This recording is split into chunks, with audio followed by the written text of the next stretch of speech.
آخر میں لکھا ہوا تھا میں کرنا نہیں چاہتا لیکن دوبارہ مرزا صاحب کی طرف مجھے آنا پڑ رہا ہے. پچھلے کچھ عرصے میں ان کے اوپر قاتلانہ حملے بہت زیادہ ہوئے, انہی کے اوپر کیوں ہوتے ہیں دیکھیں اور وجہ کیا ہے؟ میں بالکل واضح طور پر مرزا صاحب ہوں یا کوئی اور عالم دین ہو, اس کے اوپر قاتلانہ حملہ ہو یہ قابل مذمت ہے. بے شک ایسا ہی ہے, ٹھیک کوئی ہے؟ بھی ہو. دیکھیں اس طرح سے آپ اٹھ کر کسی کو پکڑ کر, مثلا میرے اوپر جناب یہ جو شور مچا یہ گستاخ صحابہ ہے. یار اللہ دیکھ رہا ہے, ساری دنیا دیکھ, میں گستاخ صحابہ ہوں. اب کوئی بندہ اٹھے اور مجاہد اٹھ کر مجھے گولی مار دے اور بڑا خوش ہو کر کہ میں نے گستاخ صحابہ کو قتل کر دیا, تو بات یہ ہوتی ہے آپ اختلاف اگر کسی سے کر رہے ہیں آپ اس کے ساتھ دلائل سے اختلاف کریں, اور اگر آپ سمجھتے ہیں کہ کسی کے حوالے سے یہ چیز ایسی ہے کہ جو قانون کی گرفت میں ہے. دیکھیں میں نے آپ کو بتایا کہ مجھے سخت غصہ ہے مرزا صاحب کے حوالے سے کہ وہ خواہ مخواہ ایک امت مسلمہ کی تکفیر کر کے اپنی عاقبت خراب کر رہے ہیں. صحیح. جو ایک مسلمان کی تکفیر کرتا ہے وہ کیا, تو جو کروڑوں کی کر رہے بے دھڑک ہو کر, اسے کوئی خوف خدا نہیں ہے. واہ.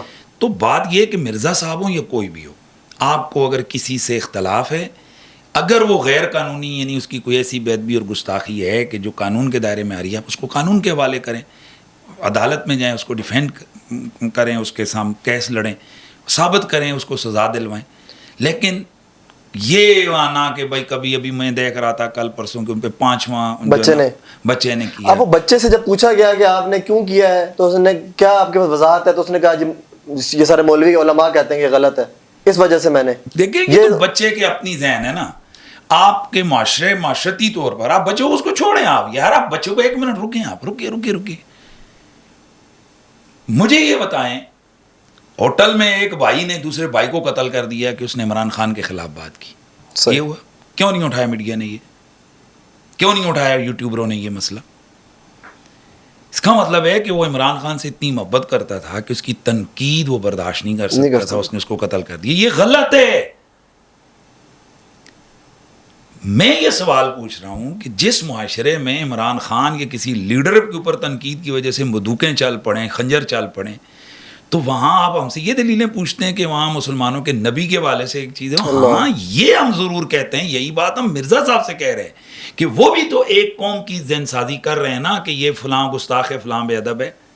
ایک طرف تو کہہ رہے ہیں کہ جی یہ مولویوں نے جناب لوگوں کے زہر بھر دیا. بھائی اپنے اسٹوڈنٹس کے ذہنوں میں تو آپ نے بھی زہر بھر دیا ہے کہ یہ گستاخ ہیں, یہ فلانے. اب یا تو وہ منافق ہیں آپ کے اسٹوڈنٹ, مطلب وہ بالکل وہ عبداللہ بن ابی کمپنی ہیں کہ ان کو یہ بھی پتہ ہے کہ یہ بندہ رسول اللہ کا بے ادب ہے اس کا, تو اس کے بعد وہ پھر جا کر اسی کے پیچھے نماز بھی پڑھتا ہے. میں تو بڑا حیران ہوں کہ وہ کہتے ہیں کہ دیوبندی بھی وہ ہیں, ان کے بھی کفری عقائد ہیں, بریلویوں کے بھی کفری عقائد ہیں, پر میں ان کے پیچھے نماز جا کے پڑھ دیتا ہوں. عجیب بات ہے. ٹھیک ہے, عجیب ہے یار. جس بندے کی حالت یہ ہو کہ وہ گستاخوں کے پیچھے, بھائی ہم اگر کسی کے پیچھے اپنے پڑھتے ہیں تو ہم گستاخوں کے پیچھے نہیں پڑھتے ہیں. تو لائق امامت ہونا امامت کے لیے ضروری ہے. اور اب اس پر وہ جو دلیلیں دے رہے ہیں وہ لائانی قسم کی دلیلیں ہیں. اس کے اوپر تو حضرت عبداللہ بن عمر کے, کیا عبداللہ بن عمر وہ جس کے پیچھے نماز پڑھ رہے تھے اس کو گمراہ کہہ کر, اس کو خارج اسلام کہہ کر اس کے پیچھے نماز پڑھ رہے تھے؟ واہ. بھئی آپ تو خارج اسلام گستاخ کہہ کر, رسول اللہ کا بے ادب کہہ کر, کلمہ نیا اس کے کھاتے میں ڈال کر, ختم نبوت کا ڈاکو کہہ کر آپ ان کے پیچھے کہہ رہے ہیں اپنے اسٹوڈنٹ کو کہ وہ جس مولوی کی مرضی پیچھے جا کر مسجد میں نماز پڑھ لو. یہ کیا ہے, 1-2 نمبری ہے, یہ کیا دوغلا پن ہے. تو میں یہ کہہ رہا ہوں کہ اگر مرزا صاحب کے فالوورز میں بھی اگر ایمان اور حیا ہوگی نا, تو ان کے سامنے جب کہا جائے گا یہ چشتی رسول اللہ والے ہیں, تو ان کا ایمان کا تقاضا یہ ہے کہ جو چشتی رسول اللہ والے ہیں اسے وہ نفرت کرے. تو جب معاشرے کی آپ کی تربیت ہی اس طرح ہوئی ہے, تو وہاں اگر کوئی نوجوان اٹھ کر وہ انتہا تک جاتا ہے, تو بہرحال ہمیں یہ چاہیے اپنے, جو میں اپنے فالوورز پہ جیسے محنت کرتا ہوں کہ ہر قانون کو ہاتھ میں نہ لیں, یہ اچھی چیز نہیں ہے. بعض اوقات ہم کسی کو گستاخ سمجھ رہے ہوتے ہیں, وہ فی الحقیقت نہیں ہوتا, اس کے بہت سارے سرکمسٹانسز ایسے ہوتے ہیں. یہ بڑی جگہ میں نے یہ کوٹ کیا, یہاں ہمارے پنڈی میں ایک برائٹ پبلیکیشن اسکول کا ایک کیس ہوا تھا کہ ایک ٹیڈی بیئر کے اوپر جو ہے نا حضور کا نام لکھا گیا. وہ آج آپ نے واقعہ شیئر بھی کیا. جی میں نے جمعے پہ بھی جو ہے نا وہ بیان. اب وہ یہ ہوا کہ وہ ٹیڈی بیئر کے اوپر لکھ دیا, ہنگامے ہو گئے, یہ ہو گیا, FIR ہوگی, بندہ گرفتار ہو گیا اور جیل چلا گیا. جب تفتیش شروع ہوئی اسے کہا بھی, اس نے کہا یار خدا کا واسطہ میں تو سیال شریف کا مرید ہوں. واہ. وہ خدا کے لیے یار میں حضور کا کارٹون بنا سکتا ہوں. انہوں نے کہا پاگل یہ بنا ہوا ہے.